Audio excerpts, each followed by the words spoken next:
In a luxury market, a confident millionaire tries to impress until his cards are declined in front of everyone.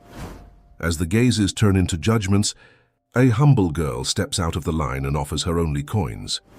The silent yet powerful gesture breaks the man's pride and brings forth tears he never thought he would shed.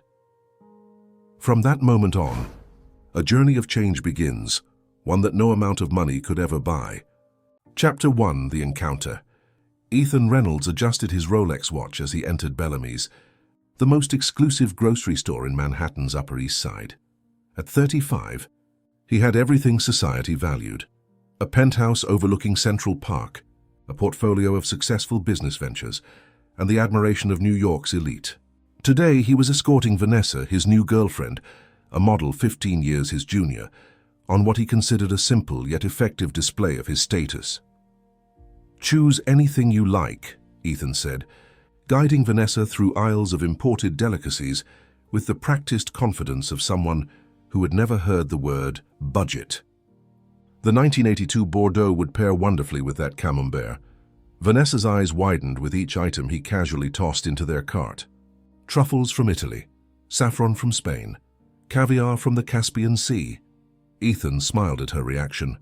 It was precisely what he had orchestrated. He had mastered the art of impressing women, just as he had mastered the market fluctuations that built his fortune. "You have exquisite taste," the store manager commented, appearing at Ethan's elbow with deference typically reserved for celebrities. "We just received a shipment of limited edition chocolate from an obscure Swiss chocolatier. Only 5 boxes made it to the United States." "We'll take 2, Ethan replied without hesitation, savoring the impressed glances from nearby shoppers. In truth, he hardly cared for chocolate, but the exclusivity was irresistible. As they approached the checkout, their cart resembled a small treasury of gourmet excess. The cashier, a middle-aged woman with tired eyes, began scanning each item with practiced efficiency. Ethan pulled out his platinum card with a flourish that had become second nature. "I'm sorry, Mr. Reynolds, but your card has been declined," the cashier said quietly after the terminal beeped disapprovingly. Ethan blinked, certain he had misheard. "That's impossible. Try again." The cashier obliged, but the result remained unchanged. "Perhaps another card?" Ethan's confident smile faltered as he produced his second card, then his third. Each attempt ended with the same humiliating beep. The line behind him grew, and so did the whispers. He felt heat rise to his face, not from embarrassment but from indignation. How dare his financial institution create such a scene? "There must be some mistake," he insisted, voice rising. "I'll have someone's job for this. Call your manager." Vanessa shifted uncomfortably beside him, her gaze now fixed on her designer shoes. The murmurs behind them transformed into poorly concealed chuckles. A woman in line commented loudly enough for everyone to hear, "Guess some people's lifestyles are just smoke and mirrors." The manager approached, his earlier deference replaced by cautious professionalism. "Perhaps we can set these items aside while you contact your bank, Mr. Reynolds." Ethan felt his carefully constructed image crumbling. The store, his stage just moments ago, had become his scaffold. He was about to demand the manager's name when a small voice cut through the tension. "Excuse me." The crowd parted slightly to reveal a girl, no more than 9 years old, standing beside a woman in a cleaner's uniform who was clearly her mother. The girl approached Ethan with a composure that belied her age. "I think you might need this more than I do right now," she said, extending a small hand that contained a collection of coins and crumpled dollar bills, clearly savings accumulated over time. "It's okay. Everyone needs help sometimes." The sincerity in her voice silenced the entire checkout area. There was no pity in her offer, only genuine kindness, something Ethan encountered so rarely that he hardly recognized it. The girl's mother looked mortified. "Lily, honey, please come back here," she whispered urgently. "I'm so sorry, sir. She doesn't understand." "No, it's fine," Ethan interrupted, finding his voice strange in his ears. He knelt to the girl's level, suddenly aware of how small she was, how innocent her gesture. "What's your name?" "Lily Simmons," she replied without hesitation.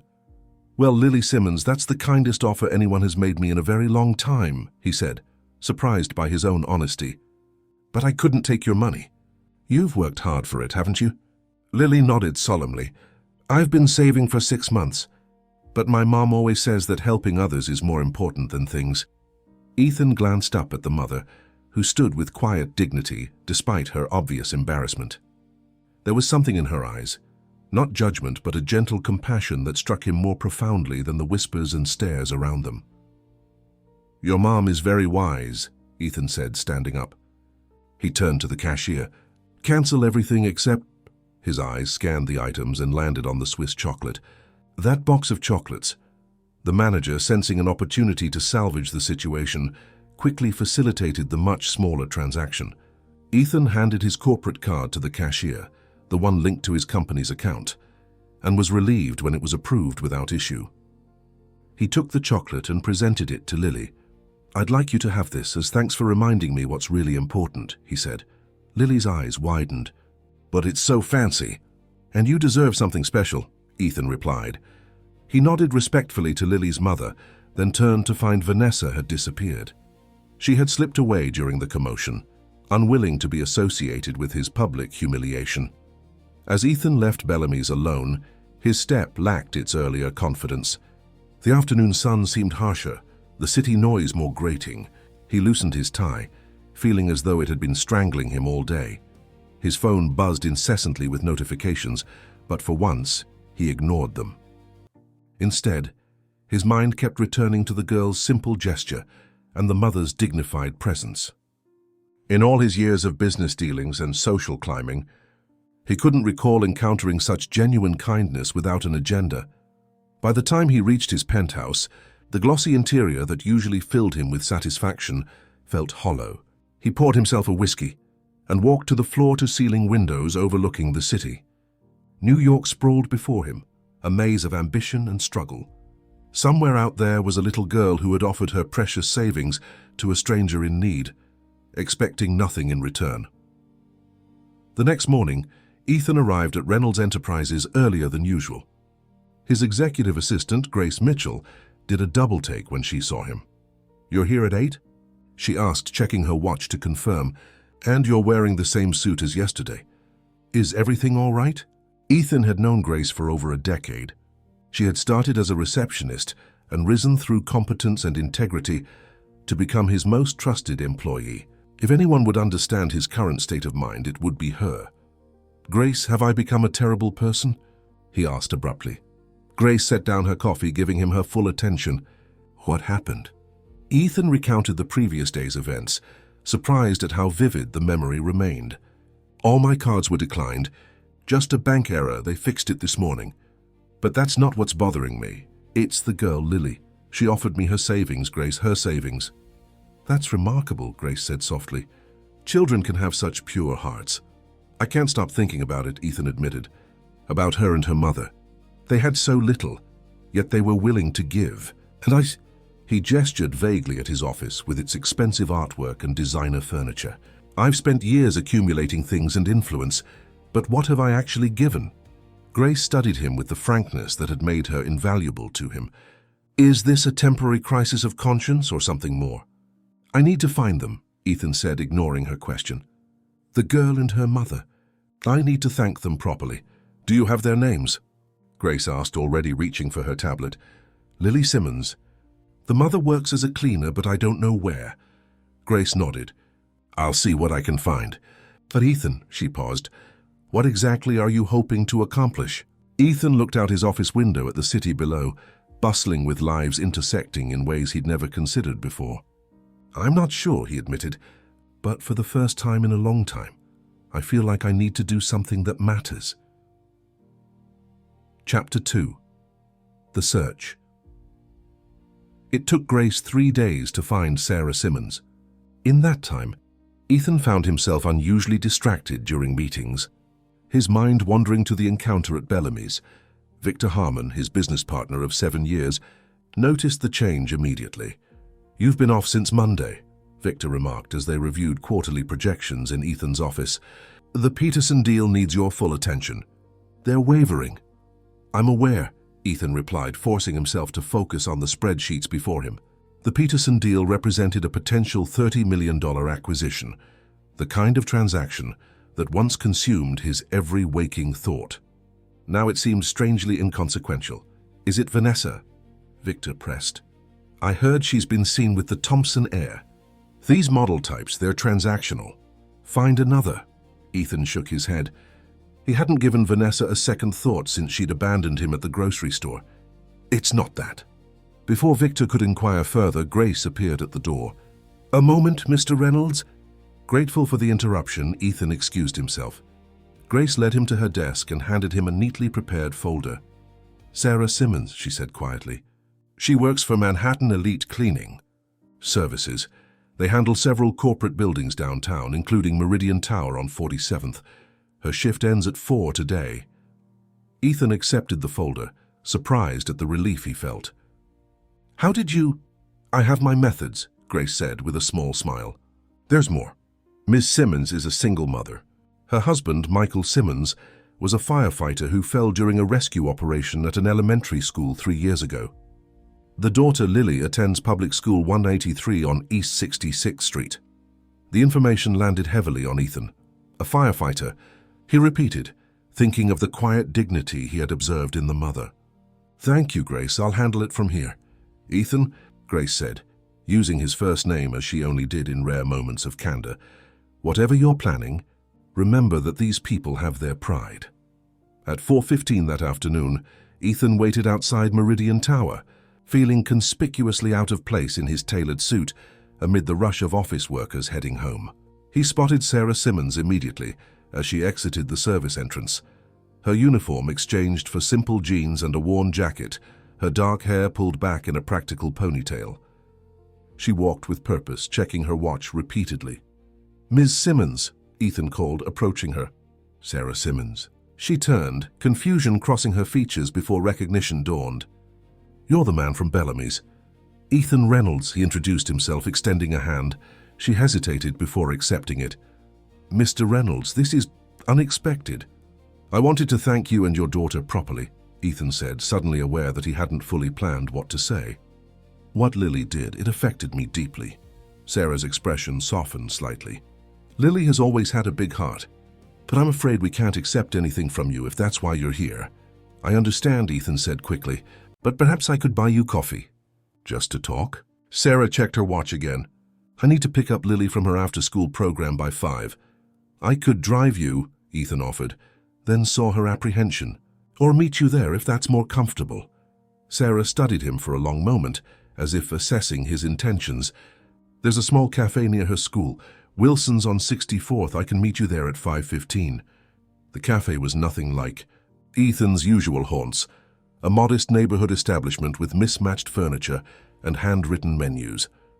He arrived early and claimed a corner table, feeling the curious glances from the barista who clearly didn't often see men in $3,000 suits in her establishment.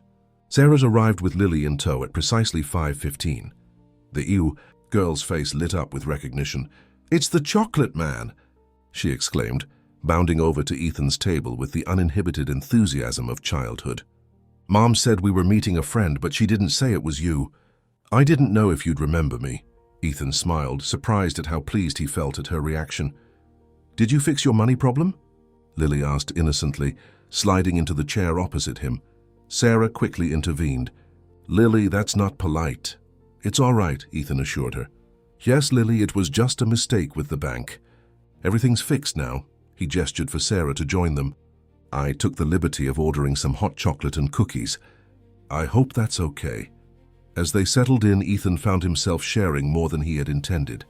He told them about growing up in a middle-class neighborhood in Queens, about putting himself through business school, about the early days of his company when he worked 18-hour days just to stay afloat. What made you go to that fancy grocery store?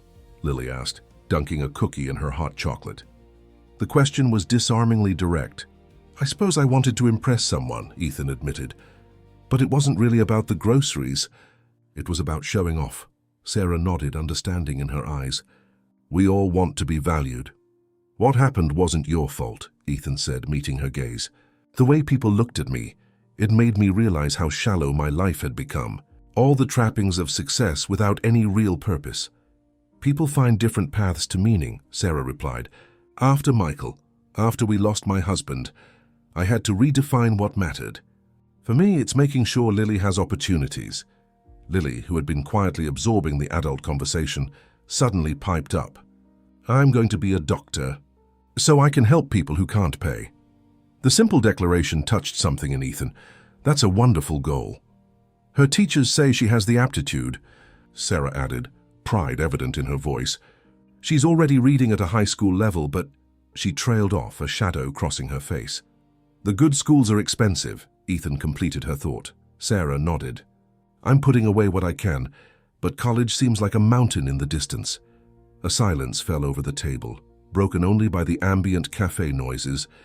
Ethan looked at Lily, now contentedly drawing on a napkin, and found himself making a decision that would alter the course of all their lives. I'd like to help, he said finally. Sarah stiffened. Mr. Reynolds, please hear me out, Ethan continued. Not as charity, but as an investment in Lily's future. Scholarship of sorts. We don't need saving, Sarah said firmly. I'm not offering to save you, Ethan clarified. I'm offering an opportunity, the kind I had when a professor took interest in me during college and introduced me to my first investors. Sarah's expression remained guarded. And what would you expect in return? The question cut through Ethan's prepared speech. She wasn't asking about terms or conditions. She was asking about his motives. He realized that in her world, offers that seemed too good to be true usually were. Nothing from Lily, he answered honestly. For her, it's unconditional support for her education. From you, he paused, considering. Actually, there might be something. My company is expanding its community outreach division. We need people who understand the real challenges families face. Your perspective would be valuable. Sarah's eyebrows rose. Are you offering me a job? If you're interested, Ethan said. Your background check for the cleaning service was impeccable, and you clearly have exceptional judgment and integrity. The position would offer better hours, benefits, and advancement opportunities. You had me investigated? Sarah asked, her voice cooling. Standard procedure before approaching you, Ethan admitted. I wanted to make sure my help would actually be helpful. Sarah seemed to be weighing multiple considerations. I appreciate the offer, Mr. Reynolds, but I'd need to know more before making any decisions that affect Lily's future. Of course, Ethan said. Take all the time you need, and please call me Ethan. As they prepared to leave, Lily tugged on Ethan's sleeve. If I become a doctor because of your help, I'll treat you for free when you're old, she promised solemnly. Ethan laughed, genuinely for what felt like the first time in years. That's a deal, Dr. Simmons. Walking back to his car, Ethan realized the crushing weight that had sat on his chest since the Bellamy's incident had lifted somewhat. The empty feeling that had haunted his penthouse views and board meetings seemed less consuming. For the first time in longer than he could remember, he had engaged with people who saw him, not his wealth or his influence, but him. His phone buzzed with a text from Victor. Peterson's lawyers sending revised terms. Need your sign-off tonight. Drinks at the club at 8. Ethan stared at the message, feeling the tug of his old life. Then he typed a reply that would have been unthinkable a week ago. Can't tonight. Send the documents to my email. I'll review them from home. He had more important matters to consider. Chapter 3. New Beginnings.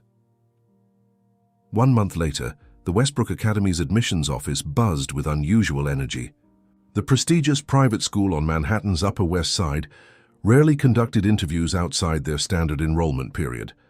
But headmistress Eleanor Parker had made an exception after receiving a personal call from Ethan Reynolds, whose family foundation had recently funded the school's new science wing.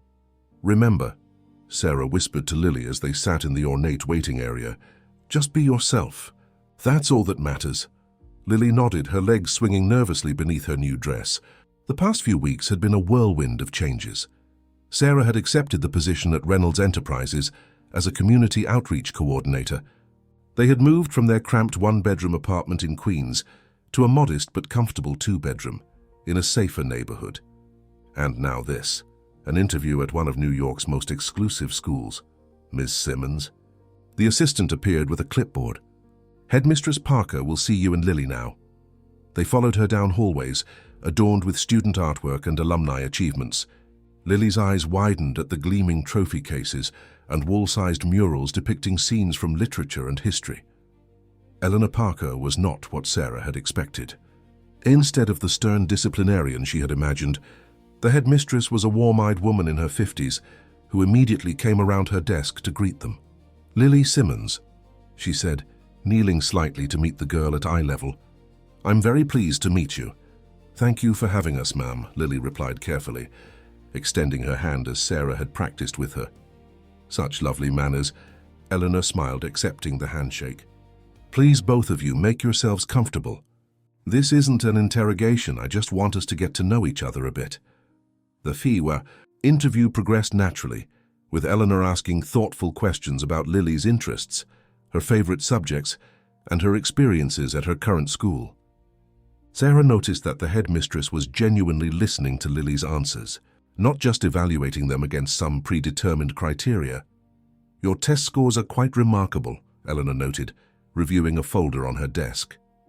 "Particularly in reading comprehension and science. Your current teacher mentions you've been reading medical encyclopedias during free reading time." Lily nodded enthusiastically.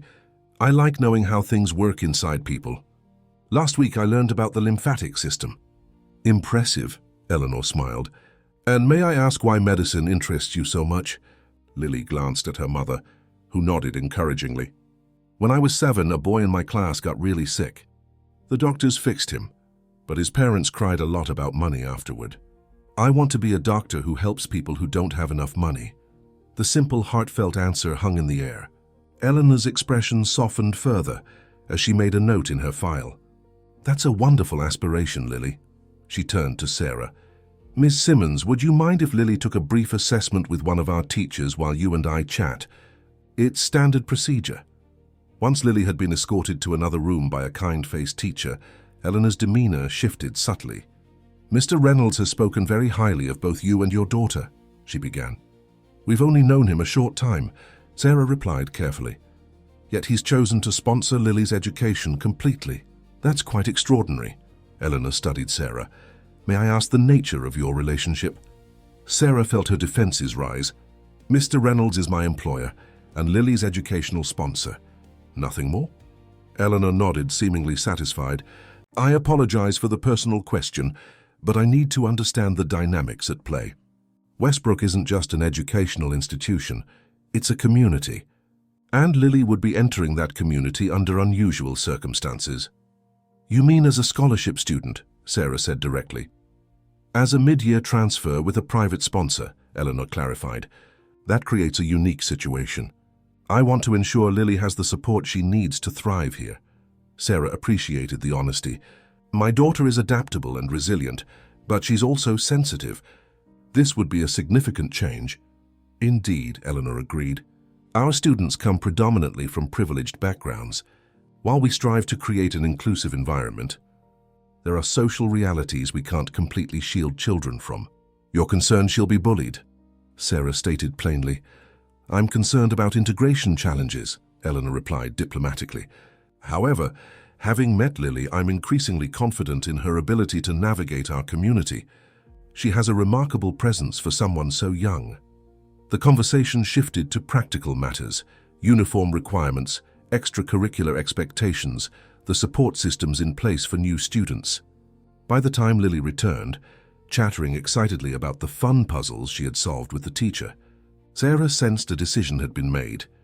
"We would be honored to welcome Lily to Westbrook Academy," Eleanor confirmed, rising from her chair. "She can begin next Monday if that suits your schedule."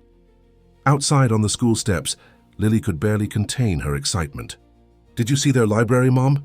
And the science lab has real microscopes for every student." Sarah smiled, though her heart felt heavy with a mixture of pride and apprehension. "It's a wonderful opportunity, sweetheart. Do you think Mr. Reynolds would like to know I got in?" Lily asked as they walked toward the subway. "I'm sure he would," Sarah replied, pulling out her phone to check the time. "We can call him later." Instead, they found Ethan waiting beside his car across the street, trying and failing to look casual among the nannies and drivers picking up Westbrook's current students. "Mr. Reynolds," Lily called out, waving enthusiastically. Ethan crossed to meet them, his expression tentative. "I hope you don't mind. I wanted to hear the news in person. I got in." Lily announced, beaming. They have a skeleton in the biology room and everything. That's fantastic, Ethan said, genuine warmth in his voice. Congratulations, Lily. I knew you would impress them. Sarah observed their interaction with mixed emotions. Ethan's interest in Lily's future seemed sincere, yet she couldn't help feeling protective. We were just heading home to celebrate, she said. I made a reservation at Alessandro's, Ethan offered. It's not far from here. Their pasta is excellent. But of course, if you have other plans. Sarah hesitated, but Lily's hopeful expression decided the matter. That sounds lovely, thank you. At the restaurant, an elegant but welcoming Italian place, Sarah watched as Ethan patiently explained the menu to Lily and answered her endless questions about everything, from the origin of ravioli to how restaurants calculated their prices. He treated her with the same respectful attention he might give a business associate, never talking down to her or dismissing her curiosity. Will the other kids like me? Lily asked suddenly, setting down her fork. At Westbrook? The question caught both adults off guard. Ethan considered it carefully before responding. Some will like you right away, he said honestly. Others might take time. New people and new situations can be challenging for everyone. Sarah appreciated that he hadn't offered empty reassurances. The most important thing, she added, is that you stay true to yourself. Real friends will value you for who you are. Lily nodded thoughtfully. Like how you and Mr. Reynolds became friends because you saw the real him at the grocery store. Sarah felt heat rise to her cheeks. It's a bit different, sweetheart. Actually, Ethan said quietly, Lily has a point. You both saw me at my worst moment and showed me kindness anyway. That's rare in my world.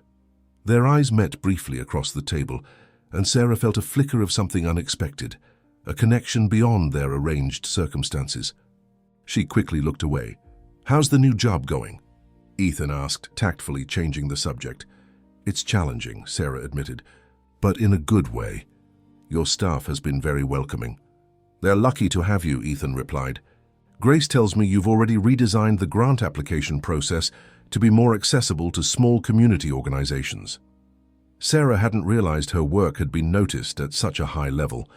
The previous forms were intimidating, full of corporate jargon and unnecessary complexity. Exactly the fresh perspective we needed, Ethan nodded. Sometimes we get so caught up in procedures that we forget the human element. As the evening wound down, Lily's energy finally began to fade, her excitement giving way to yawns poorly hidden behind her hand. Ethan insisted on driving them home, and Sarah found herself too tired to refuse. Outside, their new apartment building, modest compared to the surrounding neighborhood, but a significant upgrade from their previous home, Ethan helped a half-asleep Lily from the car. Thank you, Sarah said quietly as they reached the building entrance. Not just for dinner, but for all of this. It's more than we ever expected. I should be thanking you, Ethan replied. Both of you have reminded me of things I'd forgotten about myself. As they parted ways, Sarah couldn't help but wonder what changes awaited them in the weeks ahead. Lily was stepping into a world of privilege and opportunity that Sarah had never known. A world Ethan navigated with ease. Would her daughter still be the same compassionate girl once surrounded by wealth and status? Would the values Sarah had worked so hard to instill withstand the pressures of this new environment? And what of Ethan himself? His transformation from arrogant executive to thoughtful mentor seemed genuine. But Sarah had learned the hard way that people's true characters often revealed themselves over time, not in grand gestures. Monday morning arrived with nervous energy. Sarah helped Lily into her new uniform, navy blazer with the Westbrook crest, pleated skirt, knee socks, and polished shoes. The girl who looked back from the mirror seemed older somehow, standing straighter in her formal attire. Ready for your first day, Dr. Simmons? Sarah asked, smoothing a rebellious strand of Lily's hair. Lily took a deep breath. Ready. Chapter 4, Transformation and Betrayal. Victor Harmon slammed the financial report onto Ethan's desk. What the hell is this? The revised budget for the Riverside development, Ethan replied calmly, not looking up from his computer. You've gutted the profit margins, Victor hissed. We had the zoning board in our pocket. We could have built twice as many units at half the required affordable housing percentage. And displaced an entire community in the process, Ethan countered, finally meeting his partner's gaze. The new plan still generates healthy returns while preserving the neighborhood's character. Since when do you care about neighborhood character? Victor demanded, pacing the office. 3 months ago, you were pushing harder than anyone to maximize density. Ethan leaned back in his chair, studying the man with whom he'd built Reynolds Harmon Developments over the past 7 years. Had Victor always had this predatory gleam in his eye, or was Ethan only noticing it now? People change, Victor. People don't change, Victor scoffed. They reveal. So what's really going on? Is this about that cleaning woman and her kid? Grace told me you've been sponsoring them. Ethan tensed. My personal philanthropic choices aren't company business. They are when you start redirecting company resources, Victor shot back. First, you hire the mother into a position we didn't even need. Then you establish that ridiculous community impact assessment requirement for all new projects. Now you're slashing our margins on Riverside. It's like you've had some kind of breakdown. I've had a realignment, Ethan corrected him. Our success doesn't have to come at others' expense. Victor stared at him incredulously. Who are you? Where's the Ethan Reynolds who bought out his own cousin's shares during the 2018 downturn? The man who outmaneuvered the Chen family when their patriarch was hospitalized?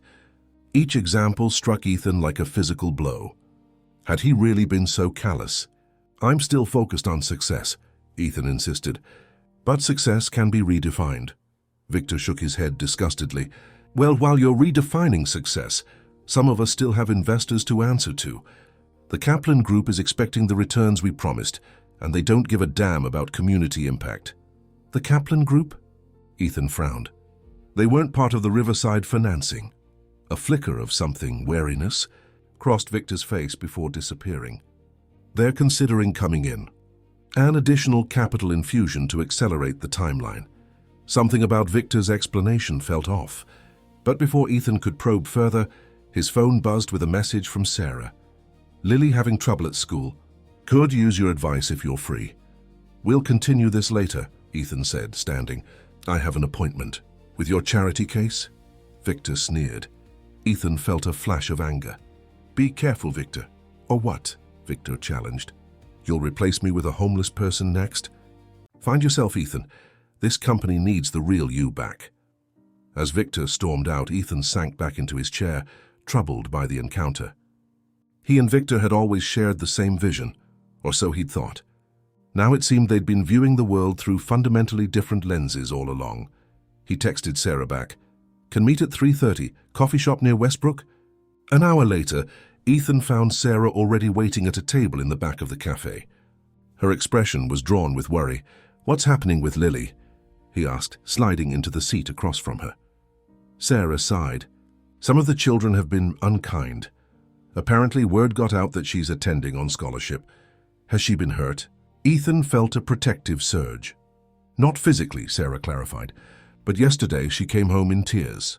A group of girls invited her to sit with them at lunch, then asked how it felt to be a charity case. Entitled Little. Ethan caught himself. Sorry, what did the school say? Her teacher is aware and sympathetic, but these things are difficult to monitor. Children are subtle in their cruelty. Ethan nodded grimly. I remember. My scholarship to Wharton wasn't quite the same situation, but I know how it feels to be the outsider. You were on scholarship? Sarah looked surprised. My parents owned a hardware store in Queens, Ethan reminded her. They were comfortable but not wealthy. I worked nights at a campus security desk to cover expenses beyond tuition. Sarah studied him. You don't talk about that part of your life much. I spent years trying to distance myself from it, Ethan admitted, as if my background was something to overcome rather than part of who I am. And now? Sarah asked. Now I'm not so sure, Ethan said quietly. About a lot of things. They sat in contemplative silence before Sarah refocused on the immediate concern. Lily's so determined not to let me withdraw her. She says the library and science labs are worth dealing with mean people. She's remarkably resilient, Ethan observed. Yes, but she's still 9, Sarah sighed. I hate seeing her hurt. What if we found her an ally at school? Ethan suggested. Someone who could help her navigate the social landscape. Like a counselor. I was thinking of someone on the faculty. Let me make a call. The next day, Rebecca Collins, Westbrook's newest science teacher, introduced herself to Lily after class. Fresh from Columbia's Teachers College and passionate about increasing diversity in STEM fields, Rebecca had been receptive to Ethan's request to keep an eye out for the new student. "I hear you're interested in medicine," Rebecca said, noting Lily's detailed cell diagram. "That's well beyond fourth grade biology." Lily glanced up cautiously. "I read a lot of books about it." "It shows," Rebecca smiled. "Would you like to see something cool? I have a special microscope in my prep room that lets you see cells actually moving." That single invitation marked the beginning of Lily's sanctuary at Westbrook. 3 days a week, she spent lunch periods in Rebecca's classroom, gradually joined by a small group of other science enthusiasts who cared more about microscopes than social hierarchies. At Reynolds-Harman Developments, a similar transformation was taking place. Ethan initiated a comprehensive review of all company practices, bringing in independent auditors to ensure compliance with not just the letter of the law, but its spirit. "This is entirely unnecessary," Victor protested during a heated executive meeting. "Our legal team already ensures compliance." "Compliance is the bare minimum," Ethan countered. "I'm interested in ethical best practices, not just avoiding lawsuits." The audit findings shocked even Ethan. While most operations ran cleanly, certain projects, primarily those Victor had directly overseen, showed troubling patterns. Questionable payments to zoning officials labeled as consulting fees, systematic underpayment of minority subcontractors, and environmental impact reports that had been manipulated to downplay potential hazards. "We need to address these immediately," Ethan announced to the executive team, deliberately making the statement public so it couldn't be ignored. "Full remediation and policy changes." Victor cornered him afterward in the hallway. "You're making a massive mistake," he warned, voice low. "Some of these arrangements are delicate. If you start unraveling threads, the whole tapestry could collapse." "Then we'll rebuild it properly," Ethan replied firmly. "I've already instructed legal to prepare disclosure documents." Victor's expression hardened. "Give me 48 hours before you file anything. Some of these matters require finesse." Reluctantly, Ethan agreed, but the conversation left him deeply uneasy. That evening, he called Grace at home, something he rarely did. "I need you to pull all the financial records for Victor's projects," he instructed, "especially anything related to the Kaplan Group. And Grace, don't use the company servers. Download everything to an external drive." "You think he's hiding something specific?" Grace asked, her tone serious. "I don't know," Ethan admitted, "but I don't want to give him a chance to alter records." 2 days later, Grace placed a sealed envelope on Ethan's desk. "You should review this alone," she said quietly before leaving and closing the door behind her. Inside, Ethan found documentation of a sophisticated scheme.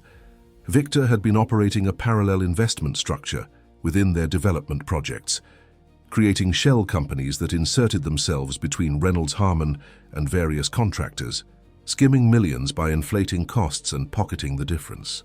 The Kaplan Group wasn't a potential investor. It was one of Victor's shell companies, named after his mother's maiden name. Ethan felt physically ill. For years he had trusted Victor implicitly, focused on his own deals while giving his partner free rein in his areas of expertise. How much of their success had been built on fraud? Before he could decide how to proceed, his office door burst open. Victor stood there, rage distorting his features.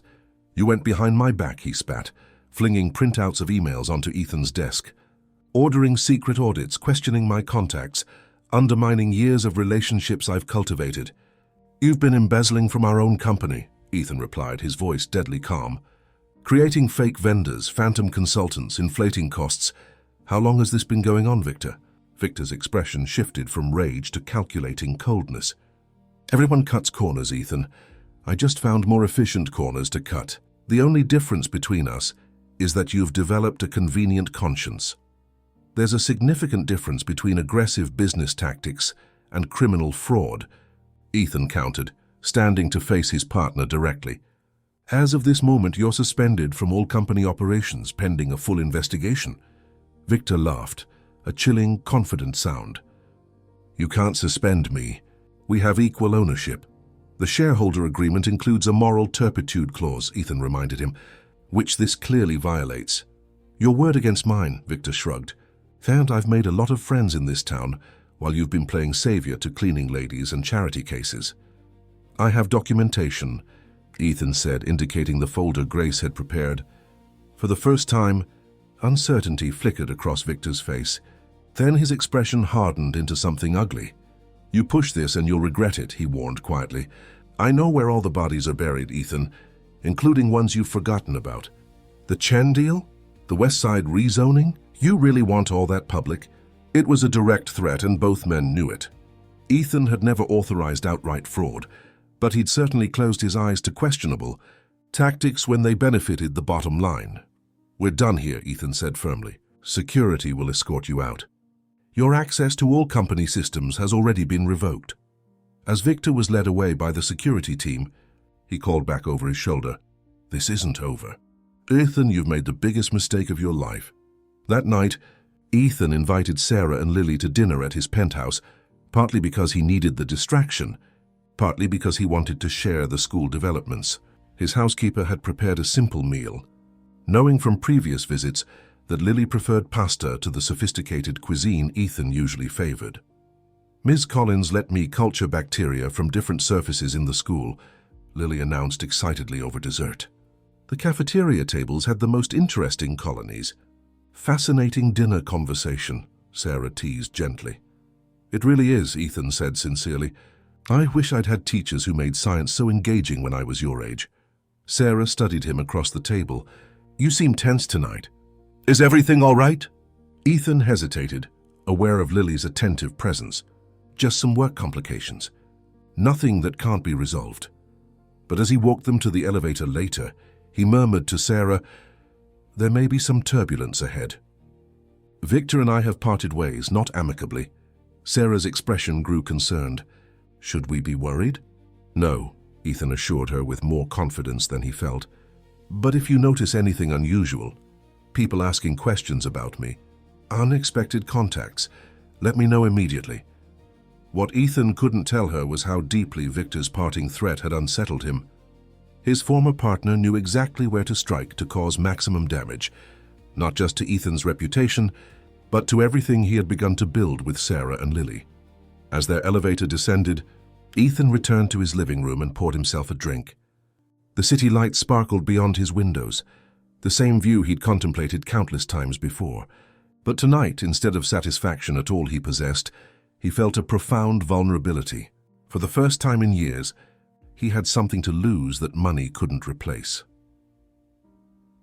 Chapter 5. Allies and Adversaries. The photo appeared on the New York Business Journal's website first. Ethan and Sarah leaving a restaurant, Lily walking slightly ahead of them. The headline read, Reynolds Mystery Woman Romance or Redemption Project.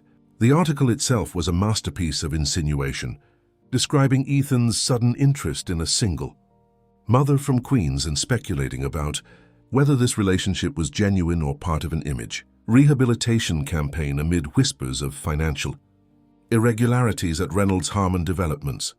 Sarah discovered it when concerned colleagues began sending her links. Ethan found out through a terse text from his lawyer. Call me now. They're implying I'm sleeping my way into your company, Sarah said when they finally connected by phone, her voice tight with anger. And suggesting Lily is some kind of prop in your corporate theater. Victor, Ethan said grimly, this has his fingerprints all over it. They photographed my child, Ethan, without consent. I'm having my legal team address it immediately, Ethan assured her. They can't legally publish photos of Lily without your permission. The damage is already done, Sarah countered. The mothers at Westbrook are whispering.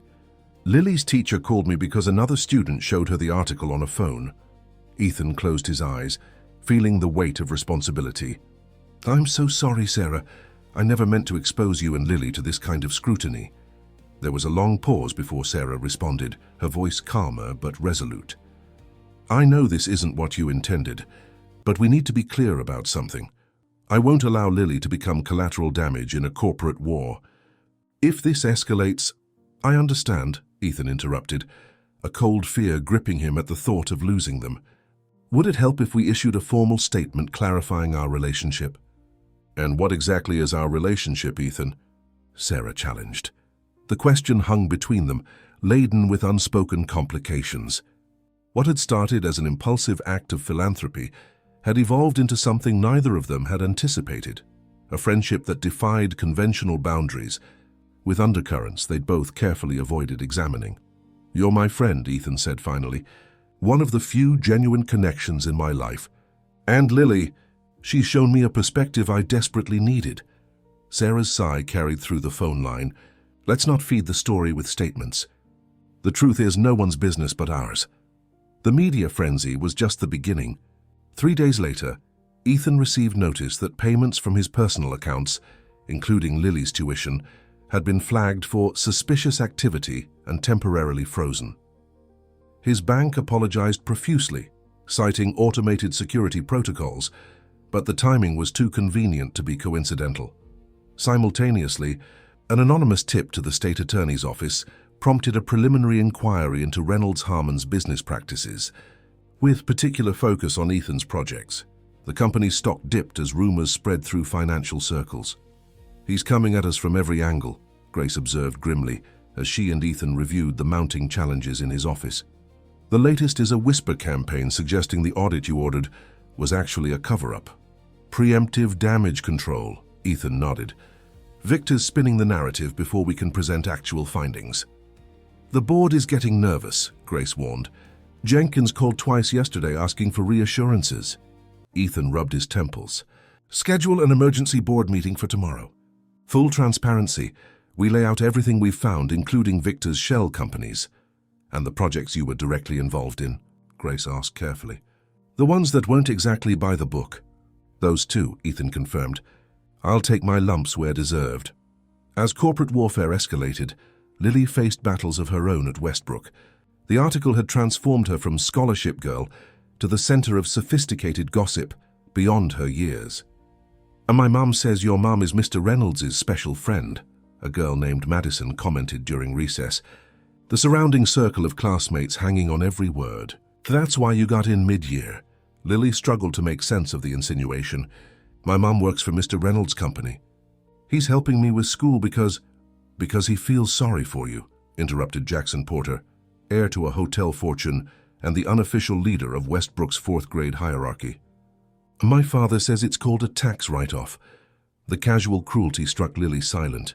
She felt hot tears threatening but held them back, remembering her mother's advice, "Never let them see you cry."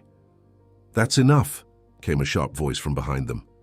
Rebecca Collins approached, her expression leaving no room for argument. "Jackson Madison inside now.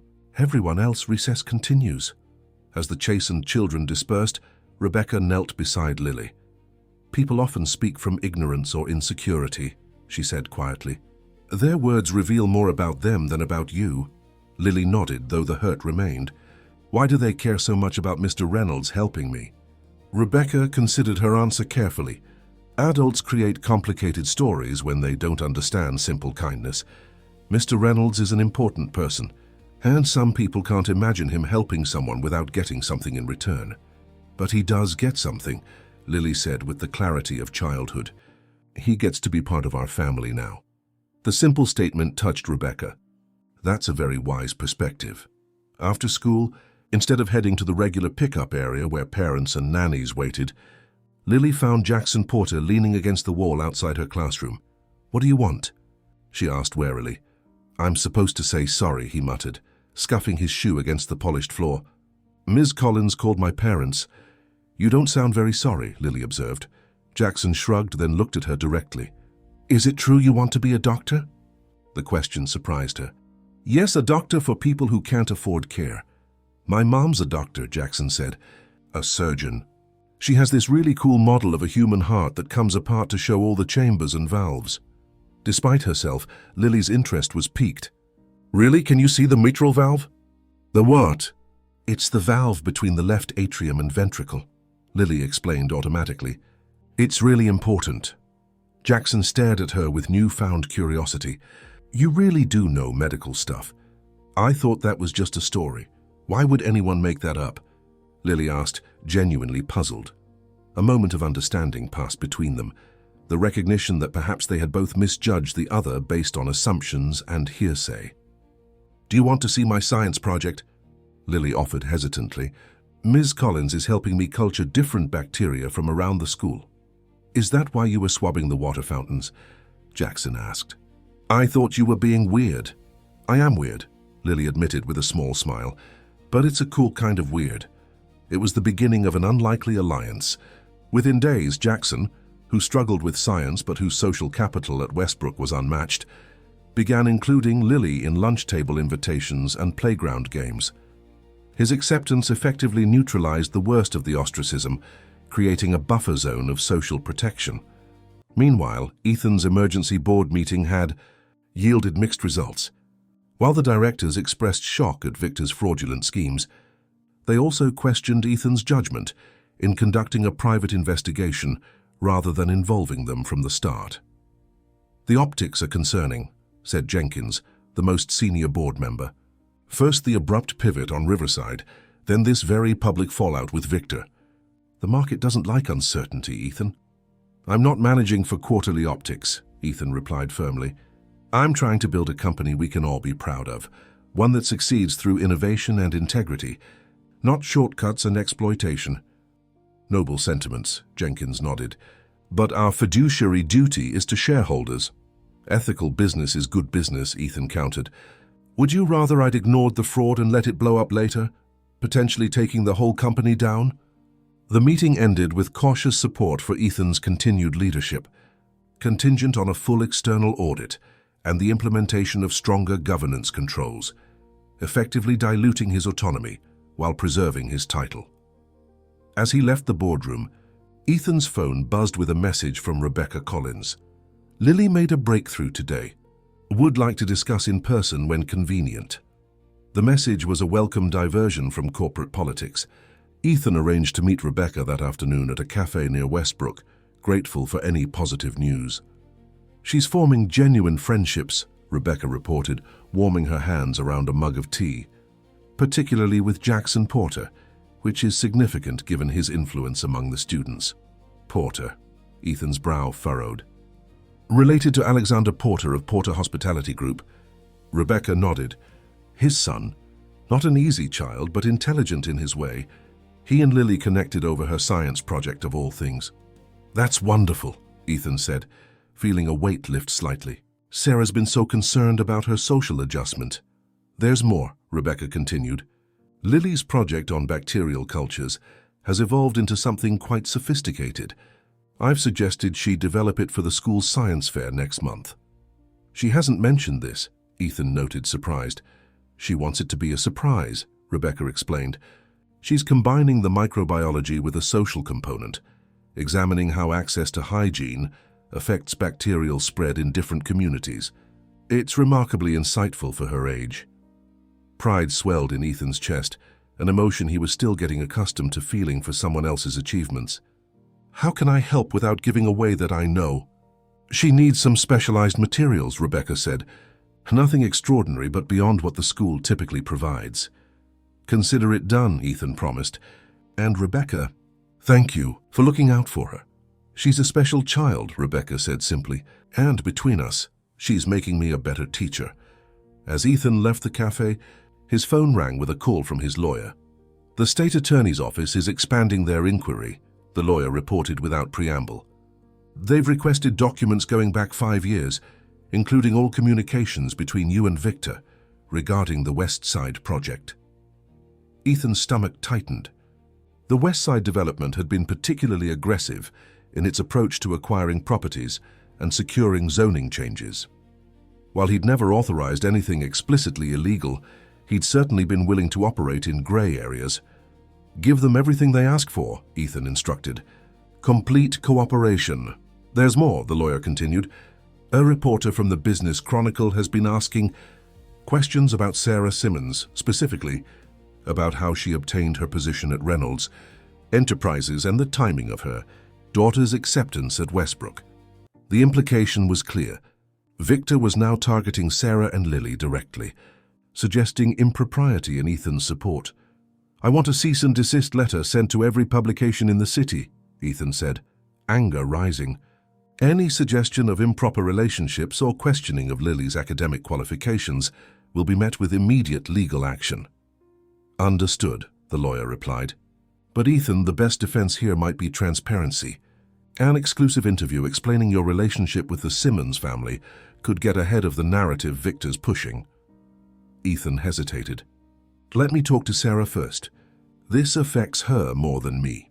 That evening, after Lily had gone to bed, Sarah and Ethan sat in her modest living room. Voices kept low as they discussed their options. "So it's either hide and let speculation run wild, or put ourselves out there and control the narrative," Sarah summarized, tucking her legs beneath her on the couch. "Essentially," Ethan nodded, "but whatever we decide, we do together. I won't have you and Lily exposed without your full consent." Sarah studied him in the soft lamplight. "Why are you really doing all this, Ethan? The tuition, the job, fighting so hard to protect us now. Sometimes I still wonder if I'm missing something." The question deserved complete honesty. At first it was gratitude and perhaps a bit of ego, the satisfaction of being the benefactor.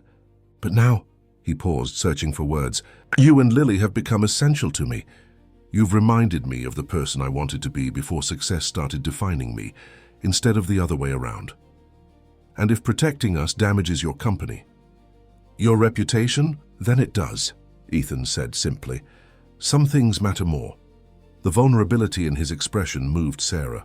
Slowly, she reached out and took his hand, the first time she had initiated such contact between them. "I'll do the interview with you," she decided. "We have nothing to hide or be ashamed of, but Lily stays completely out of it. No photographs, no details about her school or achievements." Ethan nodded, acutely aware of her hand in his.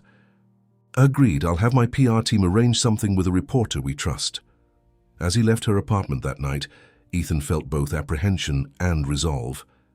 Victor's campaign against him was escalating beyond business into personal territory, but he'd found something worth defending that had nothing to do with market share or profit margins.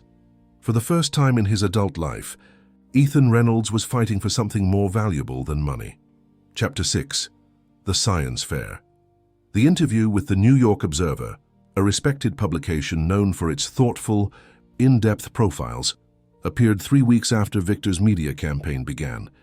The headline was simple but effective: "Beyond Charity, How a Chance Encounter Transformed a Business Titan." The article detailed Ethan and Sarah's first meeting at Bellamy's, her new role developing community initiatives at Reynolds Enterprises, and Ethan's evolving business philosophy. The journalist Caroline Winters portrayed their relationship as a genuine friendship that had catalyzed Ethan's corporate reformation. Most importantly, she explicitly addressed and dismissed the rumors of romantic involvement, quoting Sarah directly. "Ethan's support comes from recognizing potential and wanting to foster it. Suggesting ulterior motives says more about our cynical culture than about him." The piece was accompanied by a single, dignified photograph of Ethan and Sarah in the Reynolds Enterprises lobby, both dressed professionally and standing a respectful distance apart. As agreed, Lily wasn't mentioned beyond a brief reference to Ms. Simmons' daughter. "You two look like business partners plotting world domination," Grace commented, dropping the newspaper on Ethan's desk the morning it was published. "That was the goal," Ethan replied, scanning the article again to ensure nothing had been misconstrued. "It's good," Grace assured him. "Thoughtful, measured, makes Victor's innuendos look like tabloid garbage." Has he responded yet? Nothing direct, but his lawyer issued a statement claiming he's focused on clearing his name rather than engaging in media spectacles. Ethan snorted. "Rich coming from the man who orchestrated this circus." "The state attorney's office called," Grace continued, her expression growing serious. "They want to schedule your deposition for next Tuesday." Ethan nodded, having expected this development. "Set it up. And tell legal I want complete disclosure. No strategic omissions or executive privilege claims." "You're sure about that?" Grace asked carefully. "Some of the West Side documentation could be problematic if presented without context." "I'm done with half measures, Grace," Ethan said firmly. "The only way forward is absolute transparency, whatever the consequences." As the corporate drama continued to unfold, Westbrook Academy was consumed with preparations for its annual science fair, an elaborate affair that attracted attention from prestigious high schools, and even college recruiters looking to identify promising STEM talent early. For the past month, Lily had transformed her bedroom into a makeshift laboratory. Culture plates lined her bookshelf, carefully labeled with collection locations and dates. The walls were covered with charts tracking bacterial growth rates and comparison tables. Sarah had designated the kitchen table as a clean zone each evening, where Lily meticulously documented her findings in a research journal Rebecca had helped her structure. "Mom, can you take me to the Hamilton Heights Community Center on Saturday?" Lily asked over breakfast, barely looking up from her notebook. "I need environmental samples from their public restrooms for my control group." Sarah raised an eyebrow. "Most kids your age want to go to the mall on weekends." "The mall has terrible bacterial diversity," Lily replied seriously, then caught her mother's amused expression. "Oh, you're joking." "Only partly," Sarah smiled. "I'm thrilled about your project, but I sometimes worry you're missing out on just being a kid." Lily considered this. "Jackson invited me to his birthday party next week. It's at Chelsea Piers. They're doing rock climbing and stuff. That's kid things, right?" Sarah's heart warmed at this evidence of social progress. "Definitely kid things. And yes, we can go to Hamilton Heights on Saturday." Lily beamed. "Perfect. Their bathrooms haven't been renovated since 1986, according to their website. The microbial ecosystem should be fascinating." Sarah laughed, marveling at how her daughter could make even public restrooms sound like an adventure. The science fair fell on a crisp Saturday in early May. Westbrook's gymnasium had been transformed into a showcase of student innovation, with projects ranging from simple plant growth experiments to sophisticated engineering designs. Parents and faculty circulated through the displays, appropriately impressed by the children's efforts. Lily's exhibit stood out for its methodical approach and social consciousness. Titled "Hygiene Inequality: A Microbial Perspective," her display featured side-by-side comparisons of bacterial cultures from public facilities in wealthy versus low-income neighborhoods, accompanied by statistics on maintenance budgets and public health outcomes. She collected over 60 samples, Rebecca explained proudly to the judges as they approached Lily's table, and developed her own modified scoring system to quantify contamination levels. Lily, dressed in a makeshift lab coat fashioned from one of Sarah's old shirts, stood tall as she guided the judges through her methodology. Her voice, initially tremulous, gained confidence as she delved into the subject matter she had researched so thoroughly. The average bacterial colony count in affluent neighborhood facilities was 73% lower than in underfunded communities, she explained, pointing to her carefully constructed graphs. But the most concerning finding was the presence of potential pathogens here and here, in locations primarily used by children. From the edge of the crowd, Sarah watched with a mixture of pride and astonishment. When had her little girl become this poised young scientist? Beside her, Ethan stood quietly, equally transfixed by Lily's presentation. "She's remarkable," he murmured. "Absolutely remarkable." Sarah nodded, emotion tightening her throat. "I sometimes forget she's only 9. Dr. Porter, look." Lily suddenly called out, waving to a distinguished woman who had just entered the gymnasium. "I used the sampling technique you showed me." Catherine Porter, Jackson's mother and a renowned surgeon, made her way through the crowd toward Lily's exhibit. Sarah tensed slightly, still unaccustomed to interactions with Westbrook's elite parent circle. "Lily Simmons," Dr. Porter said warmly, examining the display. "Jackson hasn't stopped talking about your project. Now I see why. This is graduate-level thinking." "Really?"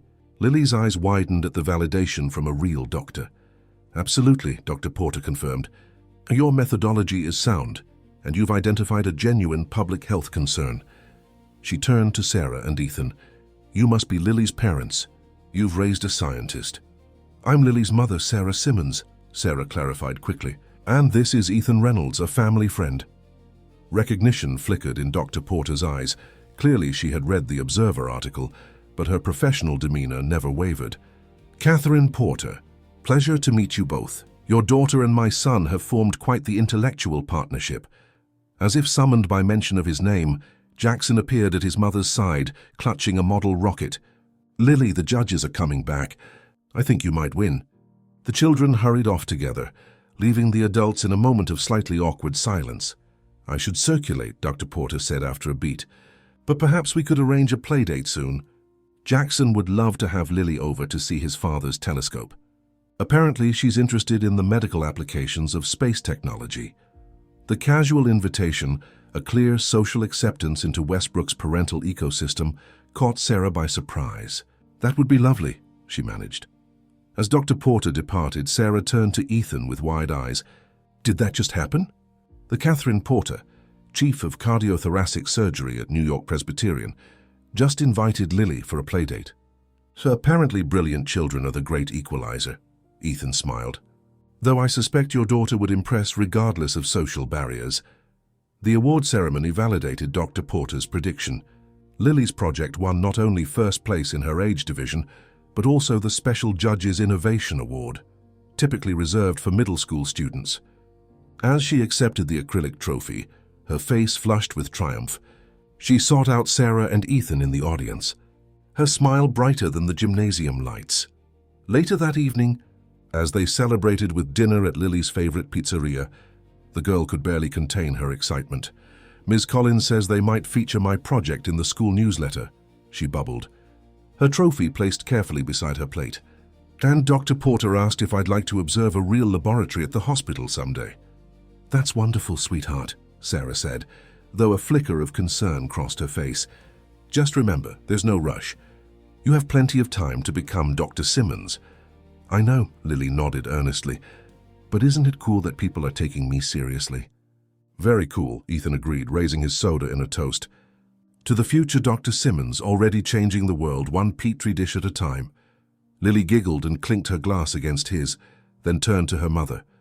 Mom, you're changing things too. Mr. Reynolds told me about the new program you started at his company, the one helping small businesses in Queens get loans. Sarah glanced at Ethan, surprised.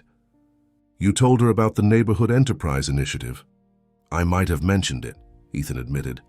I was impressed by how quickly you identified the gap in our community outreach. It just made sense, Sarah shrugged modestly. Small businesses are the backbone of neighborhoods, like the one where Lily and I used to live. They need capital, not charity.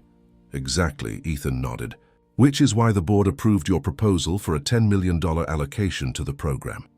Sarah nearly choked on her water. What, when? Yesterday's meeting, Ethan smiled. I was waiting for the right moment to tell you. The initiative will be officially announced next week, with you as its director. Director? Sarah echoed, stunned. But I've only been with the company for a few months, and in that time you've demonstrated more understanding of community needs than consultants we've paid millions, Ethan replied. The board was particularly impressed with your metrics for measuring social impact alongside financial returns. Sarah sat back, processing the news. From cleaning corporate offices to directing a multi-million-dollar initiative in less than 6 months, the trajectory was dizzying. We're both getting promoted, Lily declared, raising her glass again. This is the best day ever. Their celebratory mood carried them through the evening and the taxi ride home. As they approached their apartment building, however, Ethan's phone rang with a call he couldn't ignore, his lawyer, with an update on the state attorney's investigation. I need to take this, he apologized, stepping away as Sarah and Lily headed inside. 10 minutes later, he joined them in their apartment, his expression grave. What's wrong? Sarah asked once Lily had gone to her room to find the perfect shelf for her trophy. The investigation has expanded, Ethan explained quietly. They're looking into the Westbrook Academy admissions process, specifically how Lily was accepted mid-year. Sarah's hand flew to her mouth. They think you bribed the school? Victor's doing, Ethan confirmed grimly. He suggested to investigators that my donation to Westbrook's science wing was quid pro quo for Lily's admission. But that's absurd, Sarah protested. Lily tested at the top percentile. She earned her place. I know that, Ethan assured her, and we can prove it with her academic records. But the investigation itself could be traumatic for her. Sarah's eyes flashed with protective fury. If they upset my daughter with this witch hunt? I won't let it come to that, Ethan promised. I've already instructed my legal team to provide all donation records and correspondence with Westbrook. Total transparency. The truth is our best defense. And what about your deposition on Tuesday?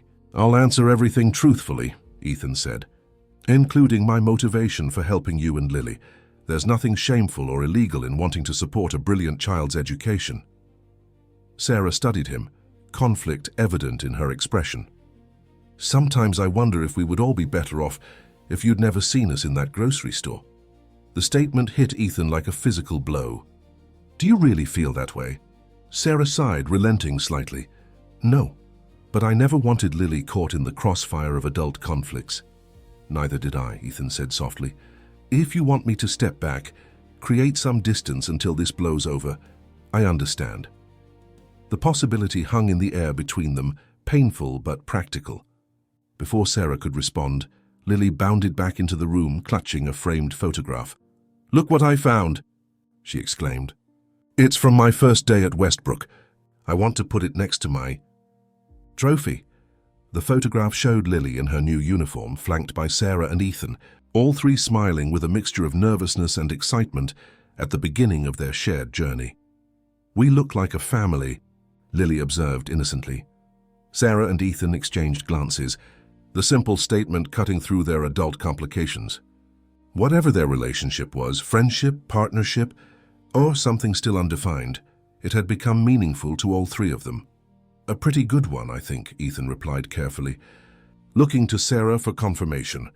After a moment's hesitation, she nodded. "Yes," she agreed softly, "a pretty good one." Later, after Ethan had left and Lily was asleep, Sarah sat alone in the living room, contemplating how completely her life had transformed in a few short months. The apartment, the job, Lily's school, all stemmed from that chance encounter at Bellamy's. But it was more than material changes. Something fundamental had shifted in her understanding of possibility, of trust, of connection. She picked up the photograph Lily had found, studying the three faces looking back at her. They didn't look like Charity and Benefactor. They looked like people who had found in each other something essential and affirming. Whatever challenges Victor Harmon might throw their way, that connection felt worth defending. Sarah placed the photograph next to Lily's trophy and went to bed, resolved that tomorrow, when the state attorney's office inevitably called, she would tell them exactly that. Chapter 7. Full Circle. 8 years later, Lily Simmons adjusted her graduation cap one last time, peering into the mirror of Westbrook Academy's senior lounge. At 17, she had blossomed into a poised young woman, retaining the thoughtful intensity of her childhood while developing a quiet confidence all her own. "There you are," Sarah said, appearing in the doorway. "Everyone's looking for you. The ceremony starts in 20 minutes. "Just a moment of quiet," Lily explained, turning to face her mother. "It's all a bit overwhelming." Sarah crossed the room and took her daughter's hands, emotion evident in her eyes. "Valedictorian, full scholarship to Johns Hopkins Pre-Med, and that incredible speech you've prepared. I couldn't be prouder." Lily squeezed her mother's hands. "I was thinking about that day at Bellamy's. How different would our lives be if we hadn't been in that checkout line?" "I've wondered that myself," Sarah admitted. "But I've learned that life has a way of bringing the right people together, one way or another." A knock at the door interrupted their moment. Ethan stood there, distinguished in a tailored suit, his once dark hair now threaded with dignified silver at the temples. "Sorry to intrude," he said. "But Jackson and Rebecca are saving seats and there's a bit of a crowd forming." Lily hurried over to embrace him. "You made it! I thought your meeting in Chicago might run long. And miss your graduation." "Not a chance," Ethan assured her. "I had the jet on standby." "Such a show-off," Sarah teased, though her smile was warm as she accepted the brief kiss Ethan placed on her cheek. The years had transformed their relationship gradually, almost imperceptibly. From cautious allies to trusted friends, to eventual partners, their evolution had unfolded naturally without pressure or expectation. 2 years earlier, after much consultation with Lily, Ethan had moved into their Upper West Side apartment, a home far more modest than his former penthouse, but infinitely more welcoming. "Dr. Porter sent these for you," Ethan said, presenting Lily with a small box. A graduation gift. Inside lay a pair of sterling silver earrings shaped like caduceus symbols, the traditional emblem of medicine. A note in elegant handwriting read, For the future physician who will make us all proud. The first step of many. Catherine Porter, MD.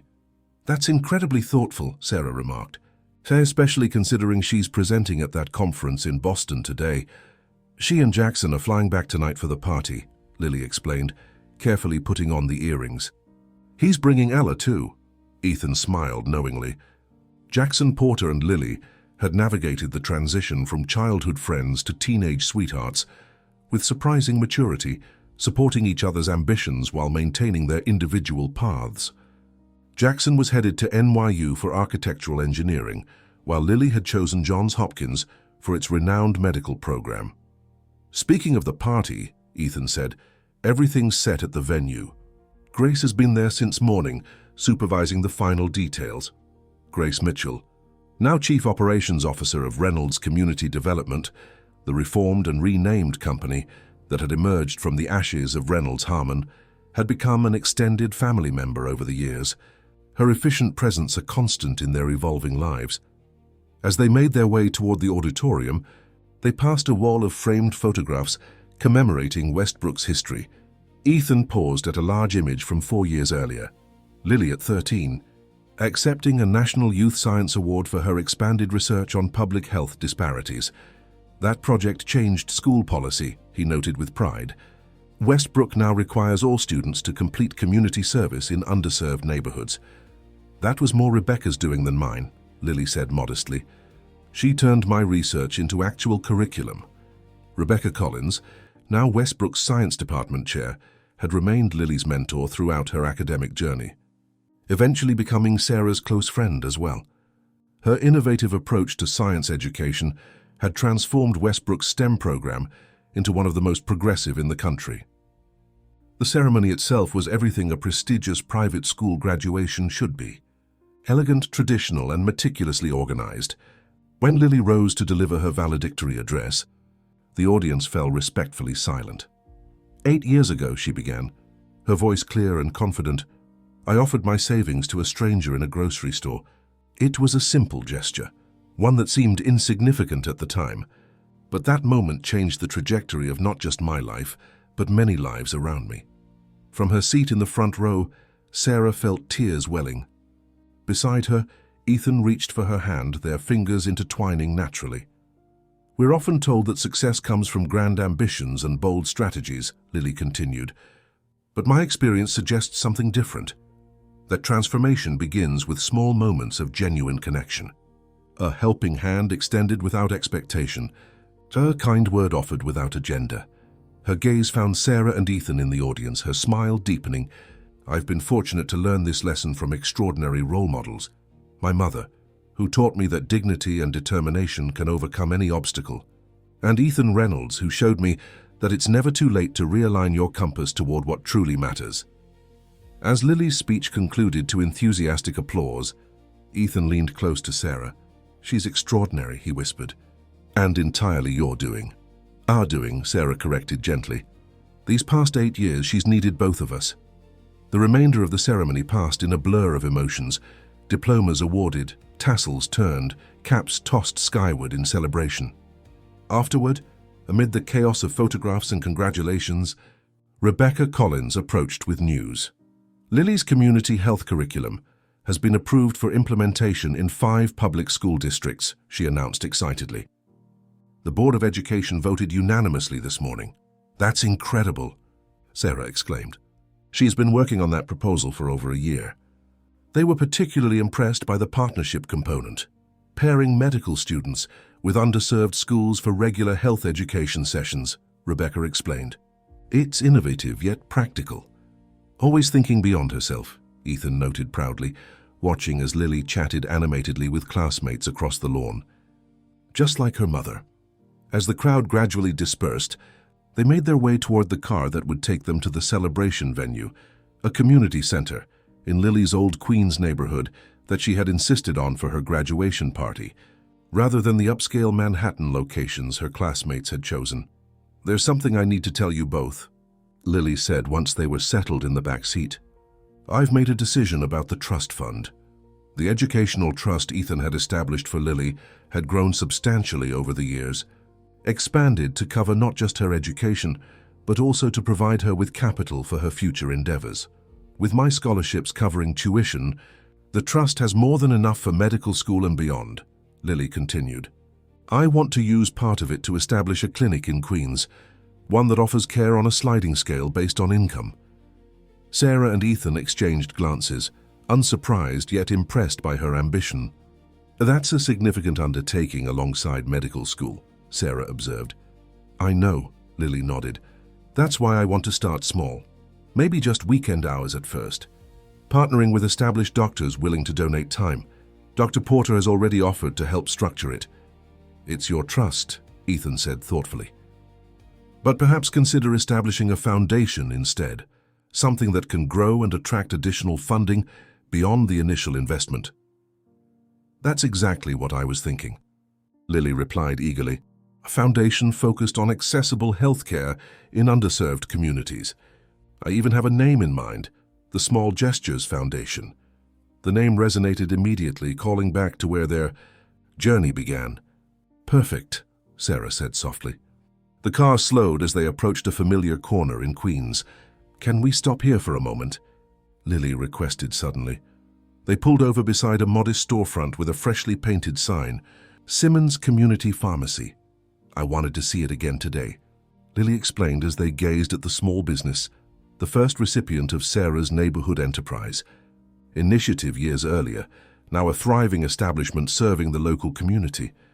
Full circle, Ethan murmured, remembering how the once struggling pharmacist had approached Sarah's program with little more than determination and a vision for serving his neighborhood. That's what today feels like, Lily agreed. Like we've completed one circle and are beginning another. As they continued toward the community center, Sarah reflected on the journey that had brought them to this milestone. The state attorney's investigation had eventually cleared Ethan of wrongdoing, though it had cost him significantly in legal fees and temporary market value. Victor Harmon had faced charges for financial fraud, ultimately accepting a plea deal that included restitution and a ban from securities trading. Reynolds Community Development had emerged from the crisis, smaller but more purposeful, focusing exclusively on projects that balanced profit with genuine community benefit. Sarah's Neighborhood Enterprise Initiative had become its flagship program, expanding to 5 cities and receiving national recognition for its innovative approach to urban economic development. The community center was alive with activity when they arrived. Not just Westbrook classmates and faculty, but neighbors from Queens, colleagues from Reynolds Community Development, and families who had benefited from Sarah's programs over the years. It was a testament to the bridges they had built across New York's social and economic divides. As Lily was swept into the celebration by friends, Sarah and Ethan found a quiet moment together on the center's small terrace. Remember when you asked me why I was really helping you and Lily? Ethan said, gazing out at the Queens neighborhood where their story had begun. I questioned your motives regularly in those early days, Sarah admitted with a smile. I didn't have the words then to explain it properly, Ethan continued. But watching Lily today, I think I finally understand. That moment in Bellamy's wasn't just about her offering me money. It was about her seeing me as a person, when everyone else saw a spectacle. She restored my humanity when I'd nearly forgotten it myself. Sarah turned to face him fully, recognizing the weight of his reflection. And now you've helped her become exactly who she was meant to be. We all became who we were meant to be, Ethan corrected gently. You transformed from someone focused on survival to a leader who's changed thousands of lives. I evolved from accumulating wealth to creating value. And Lily, well, she was extraordinary from the start. Inside, the celebration continued, a vibrant mix of worlds colliding in joyful harmony. Jackson Porter and his parents chatted easily with Sarah's former colleagues from Manhattan Elite Cleaning Services. Grace discussed community investment strategies with local business owners. Rebecca Collins explained Westbrook's new scholarship program to interested parents from the neighborhood.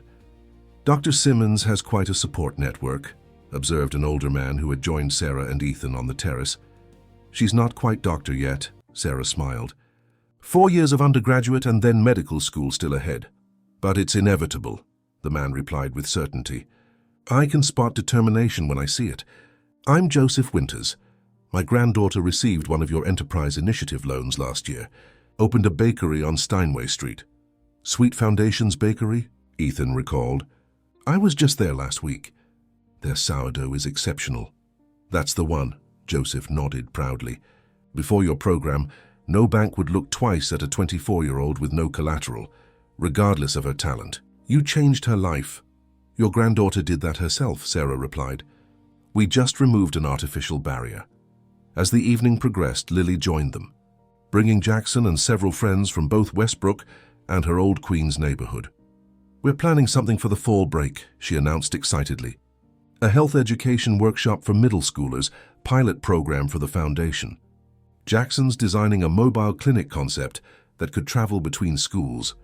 Watching the young people brainstorm, their energy infectious and their vision unconstrained, Sarah felt a profound sense of rightness. This was the legacy that mattered. Not buildings or bank accounts, but young minds empowered to see beyond themselves, to recognize their capacity to effect change through both grand visions and small gestures.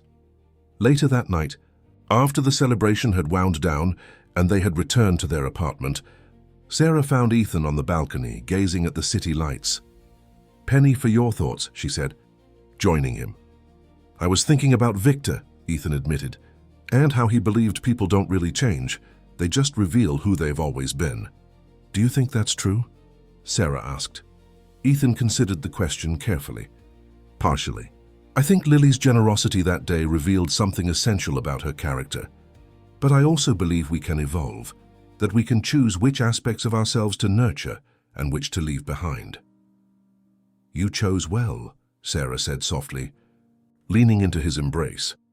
Inside, Lily was on the phone with Jackson, already planning next steps for their mobile clinic concept. Her graduation cap and gown lay carefully folded on the coffee table beside a framed photograph of that day at Bellamy's, a small moment that had sparked transformations none of them could have imagined. Years later, when the Small Gestures Foundation had grown into a nationally recognized model for accessible healthcare, when Dr. Lily Simmons had established her first permanent clinic in Queens, a simple plaque would hang in the reception area, summarizing the philosophy that had guided their journey. Small gestures of kindness can initiate cycles of transformation that extend far beyond the original moment. Be both the giver and receiver of such gestures, and watch as the world around you changes. The wealthy businessman whose cards were declined, the cleaning woman who raised her daughter with dignity, and the child who offered her savings to a stranger, all had been transformed by that single moment of connection.